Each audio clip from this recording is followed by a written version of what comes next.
নমস্কার, আমি শ্রী সৌমিক জ্যোতির্বিদ বলছি। আপনারা স্ক্রিনে যে উপরত্নটি দেখতে পাচ্ছেন এটির নাম হচ্ছে সিট্রিন। অনেকে ইয়েলো সিট্রিনও বলে থাকেন।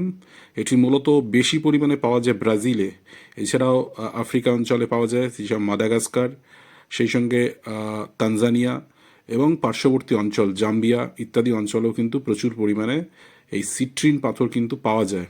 এই সিট্রিন পাথর পোখরাজ যারা পড়তে পারেন না অর্থনৈতিক কারণে, পোখরাজ অত্যন্ত দামি একটি মহারত্ন বলা যেতে পারে, তো পোখরাজ যারা পড়তে পারেন না অনেক সময় কিন্তু জ্যোতিষী মহাশয়রা বিকল্প উপরত্ন হিসেবে সিট্রিন রেকমেন্ড করে থাকেন। এবং এই সিট্রিন কিন্তু বহু প্রাচীন কাল থেকে এর ব্যবহার লক্ষ্য করা যায়। সর্বপ্রথমে গ্রিকরা ব্যবহার করত, পরবর্তীকালে রোমানদের মধ্যেও কিন্তু এই সিট্রিন ব্যবহারের প্রয়োজনীয়তা অনুভূত হয় এবং তারা জুয়েলারিতে ব্যবহার করতেন। পরবর্তীকালে ভারতবর্ষে অ্যাস্ট্রোলজিক্যাল কাজের জন্য কিন্তু এই সিট্রিনের ব্যবহার পরিলক্ষিত হয়। এই রত্নটি স্বচ্ছ রত্ন হয় এবং ভেতরে ফিউ ইনক্লুশনস থাকে, খুব কম ইনক্লুশনস থাকে, খুব বেশি ইনক্লুশনস থাকে না। দ্যাটস ওয়াই এটা জুয়েলারিতে কিন্তু প্রচুর পরিমাণে ব্যবহার হয় এই সৌন্দর্যের জন্য।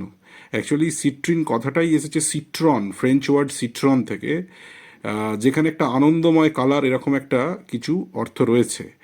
তো এর ভেতরে এটা দেখতে কালারটা হচ্ছে সূর্যের যে রশ্মি যেরকম হয়, সূর্য রশ্মি, সেই সূর্য রশ্মির কালার। এটা হতে পারে light yellow to golden yellow, এবং এর কালার যতটা ভিভিড হবে তার কাজ করার ক্ষমতাও কিন্তু ততটা ভালো হবে। এটি বৃহস্পতির ক্ষেত্রে ব্যবহার করা হয়, বৃহস্পতির উপরত্ন হিসাবে এটি ব্যবহার করা হয়। তার কারণ হচ্ছে আপনার কোনো জাতকের জন্ম চার্টে যদি বৃহস্পতি কোনোভাবে পাপ পীড়িত হয়ে যায়, অথবা অশুভ গ্রহের দৃষ্টি যদি বৃহস্পতির ওপর পড়ে, অথবা বৃহস্পতির ডিগ্রিগত অবস্থান যদি খুব শুভ না হয়, অথবা যদি দেখা যায় যে ষোড়শবর্গে বৃহস্পতির অবস্থান খুব একটা ভালো দেখা যাচ্ছে না, বা সৎবলে বৃহস্পতির বল যদি কম থাকে, সেক্ষেত্রে কিন্তু পোখরাজ রেকমেন্ড করা হয়। কিন্তু যদি কোনো কারণে দেখা যায় যে অ্যাফ্লিকশনটা খুব সামান্য পরিমাণে রয়েছে, অর্থাৎ খুব বেশি পীড়িত নয়, সেক্ষেত্রে কিন্তু অবশ্যই সিট্রিন ব্যবহার করা যেতে পারে।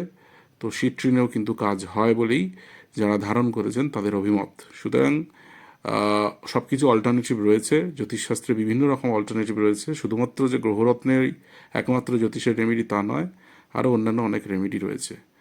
আজকের ভিডিওটি এই পর্যন্তই। আবার পরবর্তী সময় কোনো ইন্টারেস্টিং ভিডিও নিয়ে আসবো। অবশ্যই কিন্তু আপনারা পেজটিকে ফলো করে নেবেন। নমস্কার, জয় গুরু।